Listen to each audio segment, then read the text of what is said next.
Hello, today is Friday, February 25th, 2022. I'm Joe Schmidt from TC2, and this is Staying Connected. On today's podcast, I'm joined by Ben Fox, one of TC2's managing directors, and we are going to talk about network as a service. Now, you've probably read about network as a service, and a lot of vendors talk about network as a service, and you may, on the surface at least, think that any type of as a service offering makes good sense. But network as a service is an incredibly nebulous concept, and what exactly is available out there? Well, it's just not very clear. So let's dig into it. Hey, Ben, thanks for joining me to talk about this, and welcome back to Staying Connected. Hi, Joe. Yeah, nice to talk to you again. So, Ben, what is network as a service? Well, Joe, I think that's definitely the right question.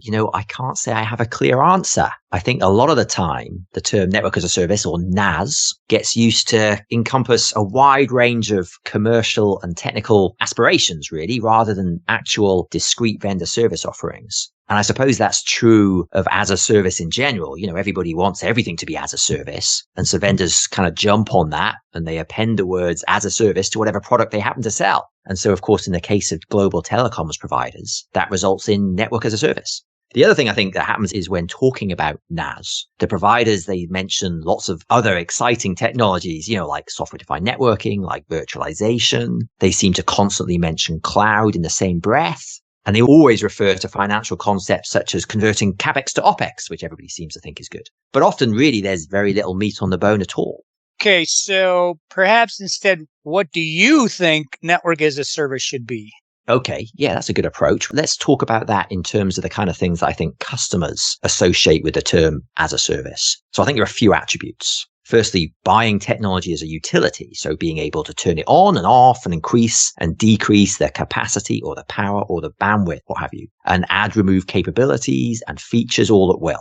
I think secondly, a corresponding pricing model that only charges you for what you use and perhaps only when you use it. And then thirdly, making sure that everything is covered, so it's effectively plug and play. All the hardware, the software, and the services to support it and keep it running are all included. So, it's got a classic example, I suppose, is that it's like the running water coming into your home. I can turn it on and off with a tap whenever I need. I have a water meter that measures how much I use and I'm charged accordingly. And if a pipe bursts in the street, the water company comes out and fixes it. So public cloud providers, of course, have certainly been able to apply those concepts to the cloud compute services they sell. But network technology is really some ways behind that.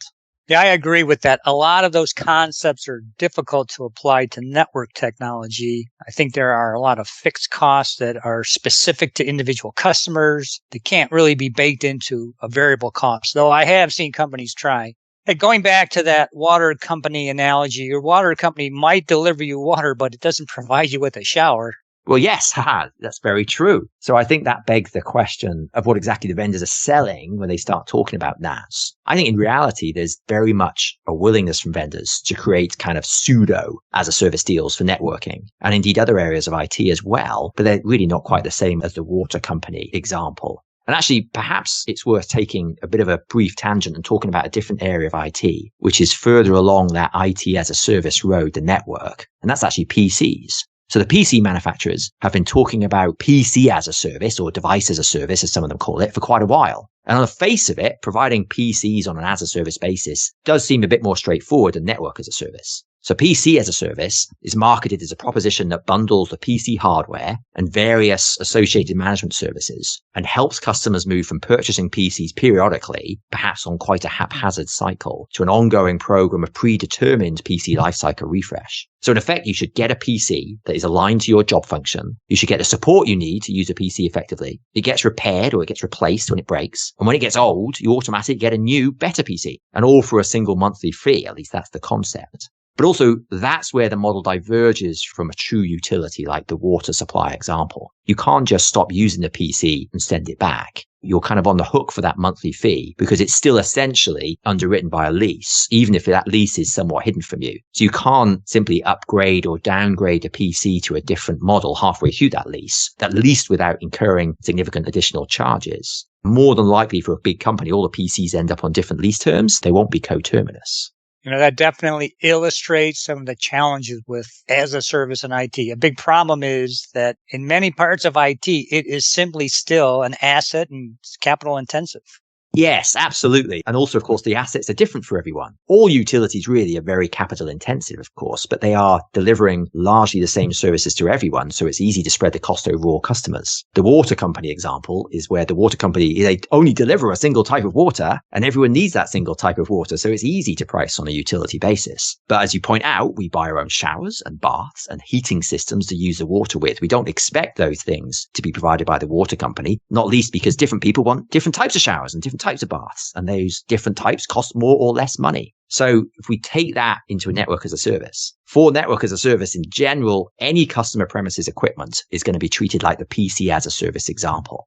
Buried somewhere in the pricing construct will be a lease that commercially restricts your ability to change or cease at least that aspect of the service. What about your point about it being plug and play? Yes, I think that's where there is more to NaaS as a service offering. I think that where the vendor and customer's aspirations meet is with that objective of an all-inclusive bundle that includes certain hardware and software, potentially includes network services, includes maintenance and managed services, all wrapped up in a, I would say, simple-ish pricing model. I think that kind of concept is very attractive to large enterprise buyers, but also large companies have quite specific, quite unique requirements. So any such NaaS bundle becomes completely customized for an individual customer. So in effect, NaaS sort of becomes a philosophy or an approach to packaging and buying network infrastructure and services. It's not necessarily a menu of specific infrastructure and services that vendors offer. And I think that's why a lot of the vendor marketing for NaaS does seem so nebulous. It's really an approach to defining a custom bundle and then negotiating the commercial construct and pricing that will apply.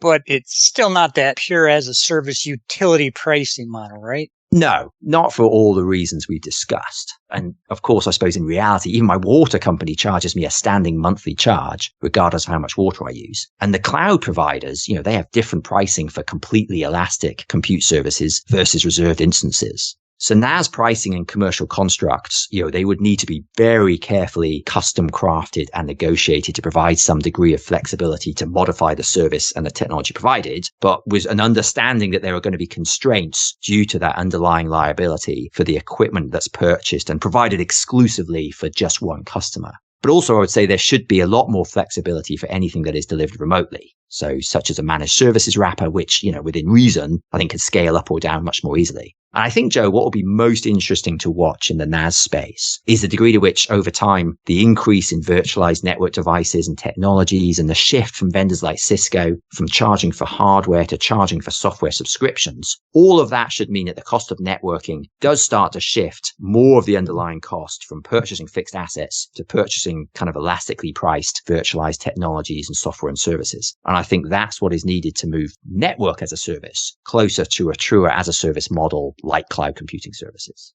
Hey, thanks, Ben. This has been a very cool discussion. So it sounds like there is something in network as a service after all, and it, in fact, may become increasingly viable over time. But customers do need to go in with a clear understanding of the art of the possible in this space. Okay, so if you would like to learn more about network as a service, or if you'd like to discuss other ICT needs with Ben, me, or any of our LB3 and TC2 colleagues, please give us a call or drop us an email. You can also stay current by subscribing to these Staying Connected podcasts, by checking out our websites, and by following us on LinkedIn.